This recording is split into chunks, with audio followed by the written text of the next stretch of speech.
Help me welcome Megan Chitwood.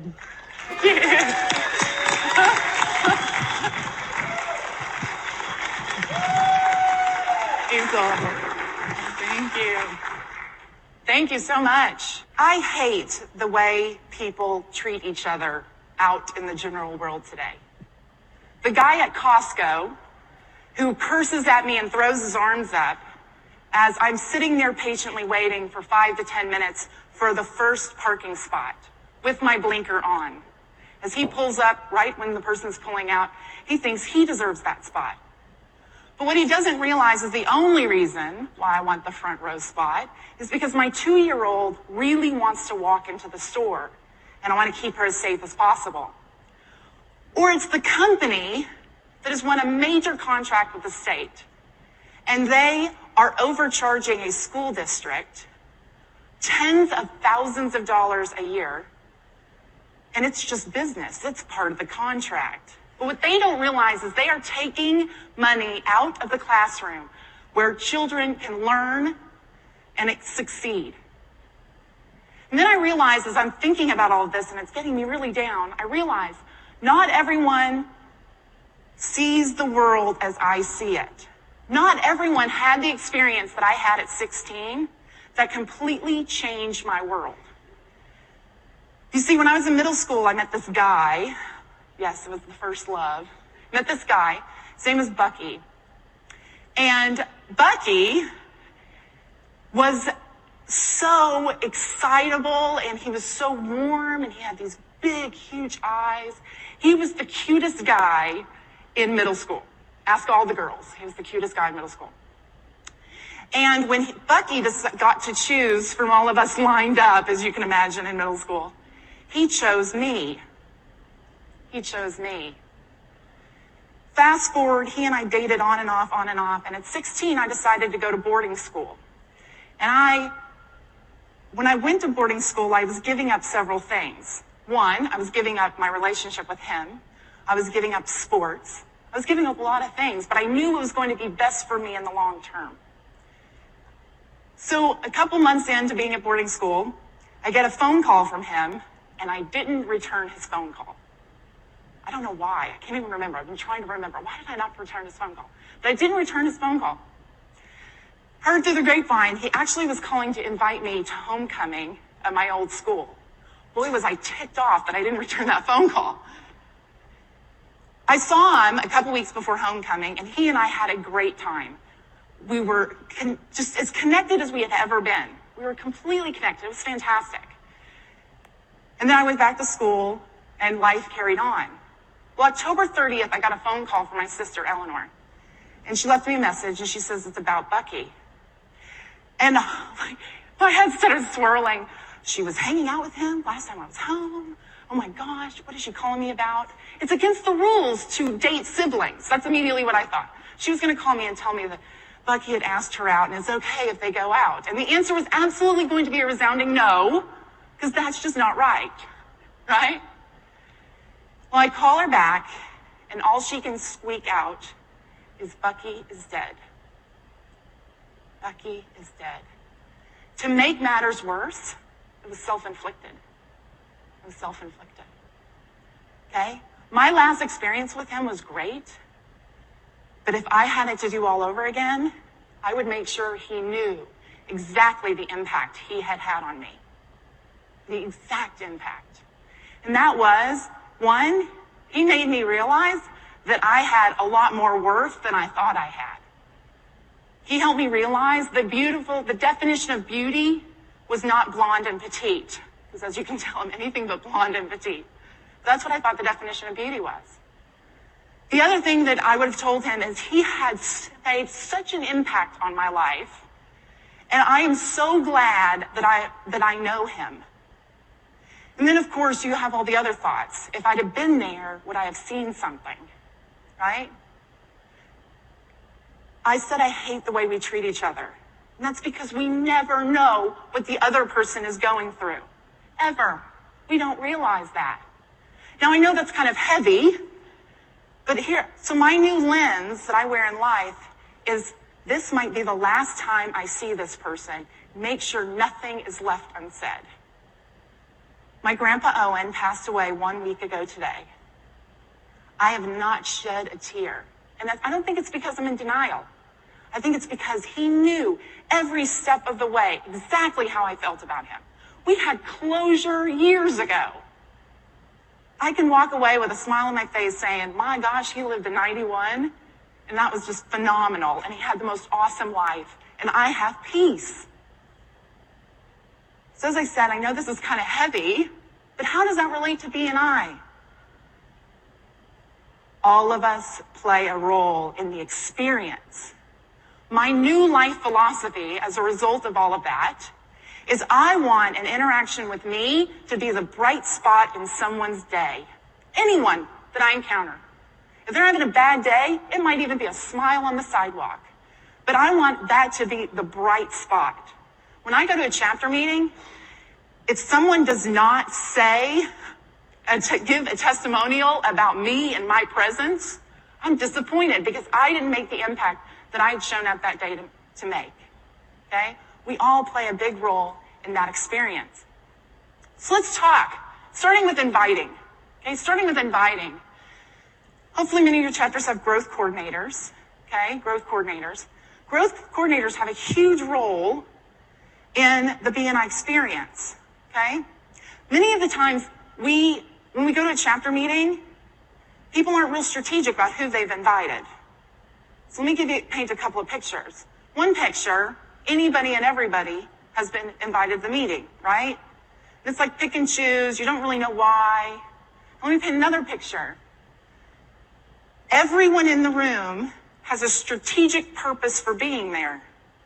A very strategic purpose for being there.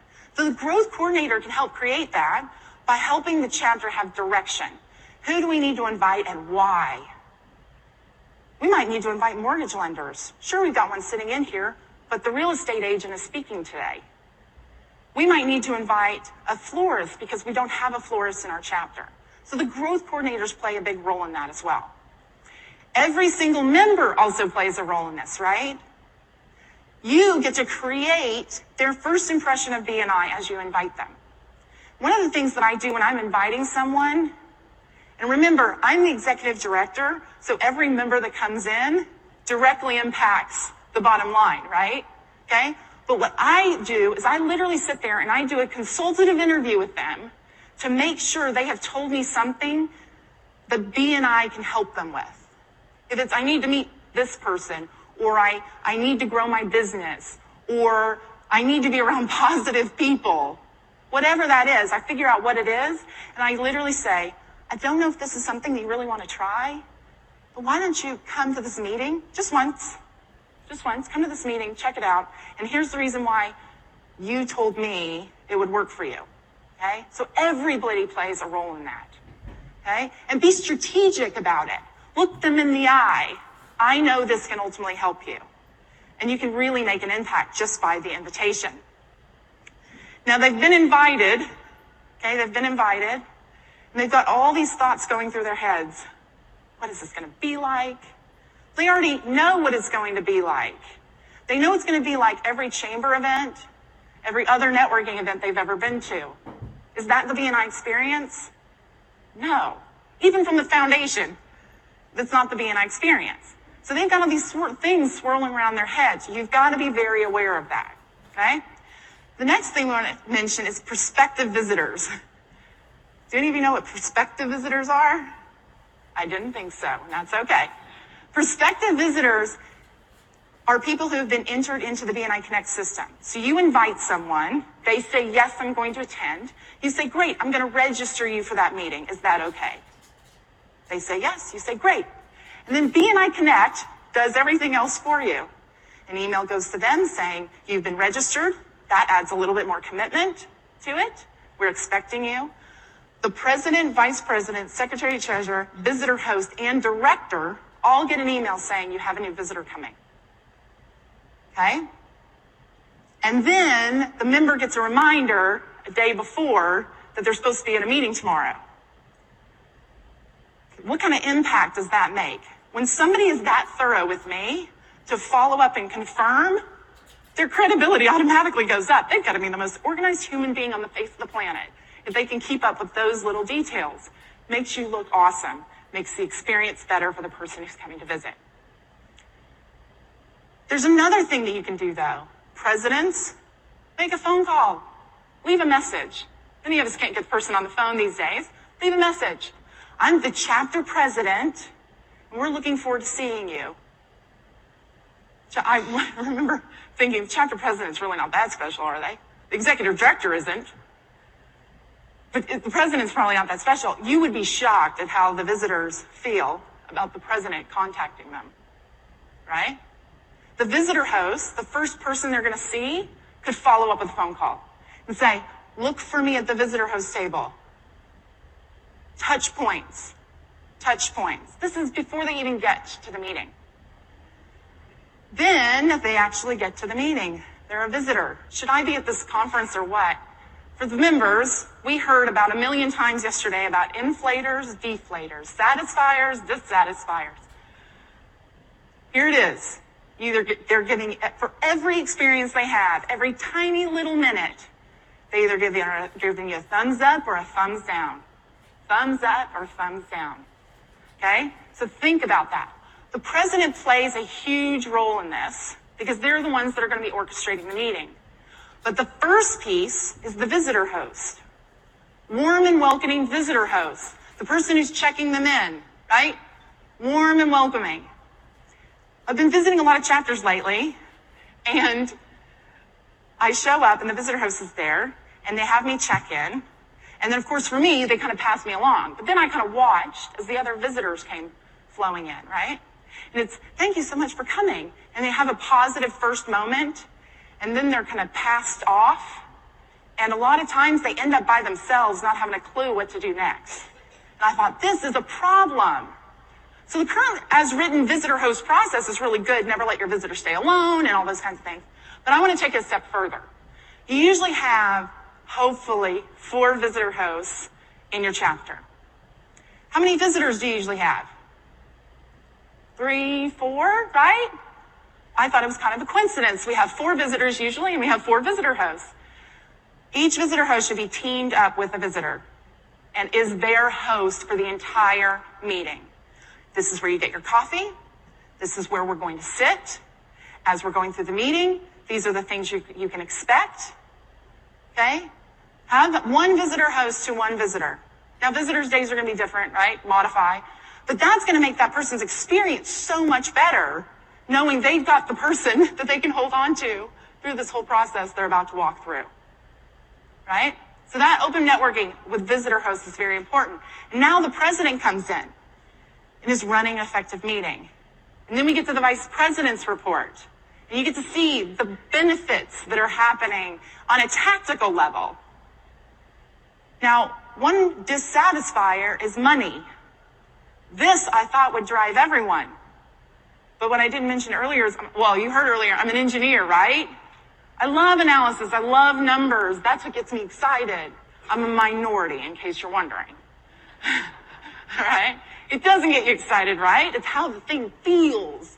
But the vice president, if they do an effective job at the vice president's report, and they relate it to feeling things like giver's gain, we're all working as a team, we're all working together, related to that, that can be an awesome part of the meeting. So vice president, you have a big role in making the visitor's experience feel really, really great, and the member's experience as well. Next one, referrals and testimonials. Need I say more? Except one thing I do want to mention is this is the time that you get to see the results of the experience that you are passing along to them, if that actually worked, if it worked. So recently I had a visitor stand up. During open networking, I went to her and I said, hi, I'm Megan. What's your name? And she says, her name, and I'm assistant to the financial advisor. What kind of person do you think is the assistant to the financial advisor? Do you think it's a person who loves to stand up in front of a bunch of people and speak? Or do you think it's the person who loves to be behind the scenes? Right? Size the situation up real fast. She is going to be petrified, and she already knows she's going to be speaking. So I take her both hands. I'm shaking her hand. I take her both hands. Everyone here really wants you to succeed, really wants to hear your message.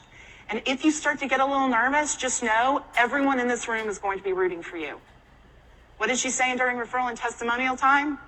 You guys all make me feel so comfortable, and you're so welcoming. Do you think that was a coincidence? No, it was not a coincidence, right? If your chapter is doing the right thing, it might not be about the structure. Right? We hear that a lot. It's about the structure. Well, yeah, that's talking about the BNI system. We want to ratchet the visitor experience up. So they're not talking about the structure and the BNI process and systems. We want to ratchet it up, and we want them to talk about the president ran a phenomenal meeting.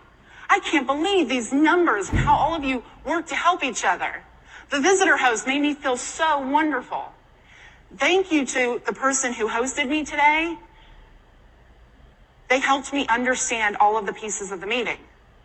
Because when I'm sitting next to a visitor and the president doesn't quite get the right message, I lean over and say, oh, by the way, if you happen to have a referral, the white piece is one you hand them, the pink, the yellow.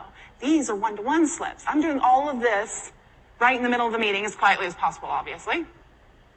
But it's making the person really understand that I'm filling in those gaps. So even if the president's not being effective, it's still an effective experience for them because they know what's going on. Lastly, after the meeting, the visitor orientation. When I first started working with the visitor hosts and saying we needed to really do a visitor orientation, all of them felt like they were selling to the visitors. And they didn't like that feeling. Because many BNI members honestly don't like to sell. A lot of them, at least in my region. They just don't like to sell. It's not about making the kill and moving on to the next one. So during this visitor orientation, it's more about getting feedback. It's more about getting feedback and telling them what the rules of the game, those rules of the game, right? And then at the end, if they've gotten all of that and they see the vision, they're going to want to fill out the application. But if you don't do this, if you don't do a visitor orientation, they walk away with a million questions. With a million questions. You stand up and you say, our average seat in Northern Alabama is $50 million. How much does it sound like membership is? Right? Sounds like, oh my God, they're going to ask me for $1,000. No, we're really not. We're really not. Okay, so if they walk out with all those unanswered questions, you're actually doing some detriment to the growth of your chapter. Lay it all out there. Give them that good experience. Get feedback from them. You said these were things that you enjoyed about the meeting. What else? It can actually really fuel the chapter to not only want to get better, but if you guys are doing great, it's so awesome to hear how great you're doing from an outsider. Okay? So the visitor host plays a big role in this as well. Now we have the applicant. Okay? We've gotten the application. We've gotten the application. It was very funny. I just had a conversation with one of my directors last night. She approached me and she said, Megan, I'm thinking about doing a job change, and what do I have to do? And I said, you have to fill out an application, send it to your membership committee. And she looks at me and says, what if I don't get accepted? Okay, first of all, I don't just draw the name out of a hat when we were picking team members. So we obviously find a lot of value in her. And she looked at me and said, what if the membership committee declines my application? If she's saying that, what's the poor visitor who has just applied thinking? Another one of my directors shared with me, he said, whoa, my eyes are wide open now. He said, I'm trying to join this blogging organization. They asked me to submit the application and told me they were going to review. What if I don't get accepted? I thought about it, I was like, oh my gosh, I never thought of that. That's the feeling you have. What if I don't get accepted? I was so stupid and naive when I joined BNI. I was like, oh, I'm sure they take everybody. I'm sure they do. I've only been in business 4 months. No big deal. Oh, by the way, I'm a business coach and been in business for 4 months. I'm sure they're going to accept me. Thank goodness I was young and naive, or else I would have been stressed out for the week that it took to get accepted. But this is a feeling the applicants are having. So if you know that that's the feeling the applicants are having, if you can hold their hand and walk them through it, and always keep in mind they are under some anxiety, we have to keep them informed, we have to let them know exactly where we are in the process. We're looking for good people, but I'll say this too. Many times, membership committees approach it from I'm going to decline them first, and then I'm going to accept them, right? Innocent till proven guilty? Yeah, sometimes that's not how our minds think, right? So a lot of times membership committees are approaching it as, I'm going to find something. I'm sure I'm going to find something. But we don't want the applicant to feel that way. We don't want them to feel that way. So it's very important that you keep them up to date. This week we haven't gotten your application completed yet. Please come back to the meeting. It'll probably take us another week to get your application completed. If they don't hear from you in that first week, they've submitted everything, they don't hear from you, they might not show up the next week. Never forget going to a chapter. And they said, we got this application and this payment, but he's never come back. I said, have you called him? No. How do you know that he knew he was supposed to come back? Well, we assumed. I bet you money that guy would have been a member of that chapter. They're assuming that he doesn't want to be a part of it anymore. How can you assume that? You have a check that can be deposited at any moment. We have all of these thoughts that are going through our minds. Call him and ask him. Call him and ask him. Okay? So this applicant phase is awful. It's awful from the perspective of the person who's applying. And just keep that in mind as you're going through that process. And I don't know about you in this region, but in my region, sometimes it takes a really long time to process an application. And every day it takes is making that person feel less and less good about the commitment they're trying to make. Just keep that in mind. Now we move on to the new member. Bless the new member. First day of school, right? The first day of school. All the thoughts that are going through your mind, even if it's 6th grade, first day of school, am I wearing the right outfit? Are my friends going to be in my class? Awful. Again, it's the most awful experience in the world. How can you, as a member, make that experience a little bit better? A little bit better. So again, I was recently at a chapter meeting. 2 people got inducted. One had to walk by me to get back to his seat. And I stood up and I shook his hand. I said, I just want to tell you how excited I am that you're a part of our team. Simple, right? As Hazel likes to say, easy to do, easy not to do. Simple. But you should have seen the look on his face. Oh my gosh, really? Really? Yeah, welcome to the team. Welcome to the team. If you need anything, please let us know. So the mentor program, in this case, is very, very important. I'm going to give you some humbling statistics that I learned of. My retention rate of new first-year members is 37%. Let me be clear, that's not the number that leaves, that's the number that stays. The national average is 42. I just got this news last week. It was like a punch in the gut. Are you kidding? The first spike is within 3 months. The first spike. So I started looking and saying, well, what's wrong with this picture? Why? We ooze and gush niceness when a visitor walks into the room, don't we? Oh, thank you for being here. Visitors, during referral and testimony. Visitors, it's so fantastic you're here. Thank you for coming. And then when they're the new member, it's like, thank you for your application and payment. You're on your own. I'm out. I see it all the time. That's exactly what it feels like. It's like, oh, they're in now. Okay, that doesn't mean they automatically feel like they're part of the team. New member orientation is a huge, huge piece of that. Many times people say, MSP, just get them to MSP, just get them to MSP, just get them to MSP. MSP is in some ways, yes, you're educating them on all the things and they're clear about what their expectations are, but it's a regional person who is doing that MSP, so they start feeling connected to the regional person. We don't want them connected, well, we do. We want them connected to the regional person too, but we really want them connected with the chapter. And if they feel compelled because of me, that's going to wear off real fast because I'm not going to have visibility with them every single week. So it's very, very important that the president or a mentor coordinator sits down and has this new member orientation with them. And I'm going to tell you, we are awful at it in my region. So I'm not saying something that I do that's fantastic and wonderful, but it just makes sense. This is what we want from you. This is what you're going to try and give us. Let me help you set up some one-to-ones with some people. Here are the rules of the game. Let's get you hooked up with MSP right away. Oh, and by the way, here's how you fill out the slips.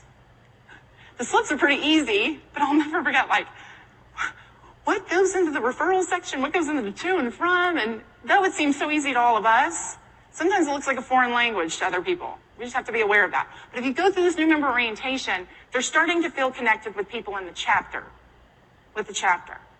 Then the next piece is we've got to get the visitors from visitor to outsider in the chapter to part of the core team. To part of the core team. They have got to feel unbelievably connected as fast as possible. Mentor program helps this dramatically. Dramatically. When I went to Toastmasters 14 years ago, I went to Toastmasters, and they are phenomenal at getting you a mentor right away. Now, I will never forget my mentor. He's like a grandfatherly type guy, been in Toastmasters forever, competing on the national stage, all of those kinds of things. And he was my biggest cheerleader. I knew no one there. I just knew I needed to get better at public speaking, but I knew no one. So he immediately took me under his arm, like I said, grandfatherly. It felt so good. And I did my first presentation, and my legs felt like jelly. And I stood there with my feet planted because I knew if I moved, I was going to hit the floor. No joke. That my legs were not functioning. And though my voice was shaky and all those kinds of things, he came up to me after that and he said, "Awesome job." And I said, "Can you help me be better next time?" And he said, "Absolutely." And the next speech was speaking with sincerity. He and I got together. We talked about what I was going to talk about. I practiced it with him. I bounced ideas off of him. That day, I went in to do my speaking with sincerity. There were 4 speakers, and one of them was a professional. And I got up, and I delivered my speech, and I had them hanging on every word. And I sat down in my chair, and I thought, oh my gosh, I just left everything out on the floor. It was awesome. I feel so accomplished. And I ended up winning Best Speaker of the Night that night. The professional speaker was really ticked off. This newbie came in. It was because that mentor, he convinced me I could do it. He helped me get there. 15 years later, can't remember his name to save my life, but he had a tremendous impact on my experience in Toastmasters. How many of you have mentors that have that kind of impact on their mentee? Don't answer, because it might not be true. But you've got to think about what's the essence? It's not going through, I have to go through this checklist with you. I've got to make sure you know these things. No, it's for them to start to build a relationship, a tight-knit relationship with the people inside the chapter. So the mentor coordinator has a huge, huge role in this. Okay, so ask about that if you don't currently have your chapter doing it. Then we have the team member. This is one of my favorites. The team member. Now, you're beyond that new part. You're feeling you're part of the group. And then life happens. And I might be missing meetings. I might not be bringing referrals. This is when my lenses become very important. When someone is not engaged, you have to start asking yourself why. Why? Why are they not engaged? Why are they not engaged? Why are they not engaged? Why are they not engaged? Ask them, why are you not engaged? Because I love this. And at the bottom it says, an engaged member is an active member. An engaged member is an active member. If you can keep everyone engaged, this is the conversation that happens. Keep everyone engaged. How do you know if people are engaged in the process of B&I? How do you know? You can look at the PALMS report. I really like we have member traffic lights, which I really like because it sums everyone up into one score. So you can see if overall they're engaged or not. And then the people in the yellow and in the red and the gray, you immediately get them hooked up with a mentor and move them along, right? My story I want to tell about team members. I was a team member. I was in BNI. I was just a member. I was a business coach. I'd moved from Northern California, where I was a member first, moved back to Huntsville, Alabama, where my family lived. Showed up in the chapter meeting right away. Had to be a part of the chapter meeting right away. And I show up there and I'm doing the process, right? I'm doing the process, building relationships, doing one-to-ones, passing referrals, all those kinds of things. And finally, someone came to me and told me the truth. Megan, we can't refer business to you. What? What do you mean you can't refer business to me? Megan, you show up in a collared shirt and khaki pants. We can clearly tell that you're not doing much with your hair and you don't wear any makeup. I had come from the construction industry. And as a 23-year-old woman coming out of college in the construction industry, I did everything I could possibly do to not look like a woman. Because the one time that I got a whistle on a job site, I spun around and was ready to punch someone in the face. It happened to be a woman who was a fire, and she just wanted to see if she could get a rise out of me. She did.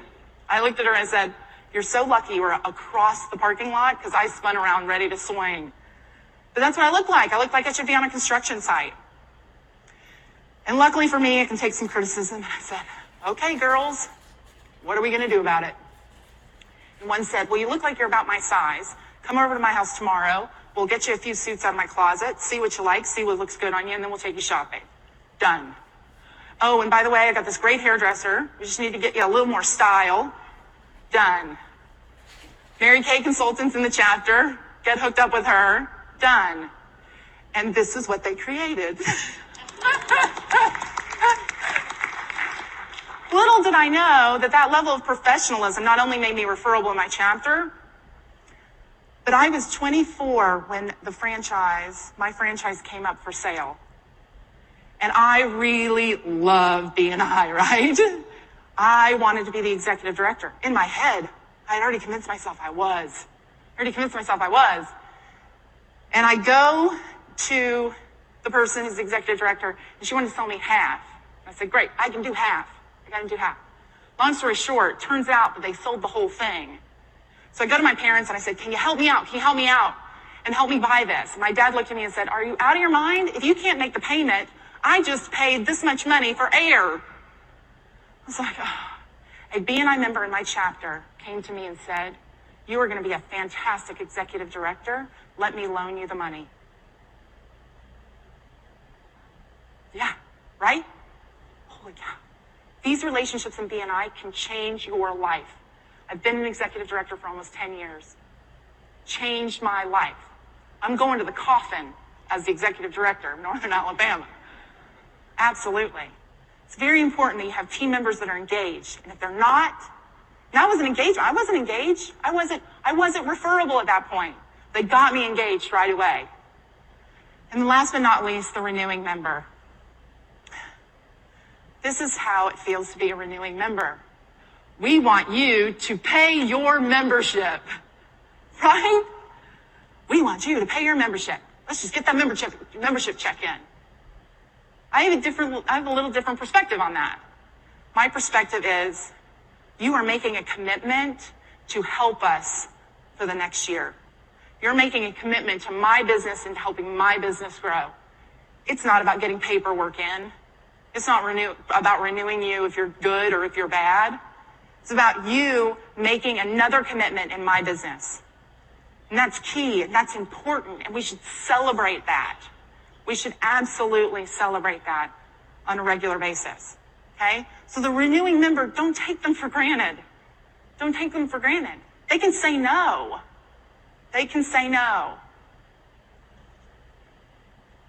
This is the process where I believe you should go to them and you should say, "Megan, how are you feeling about your membership currently? What can we do over the next year to exceed your expectations? What can we do over the next year to reach your goals? What can we do over the next year to make you more successful?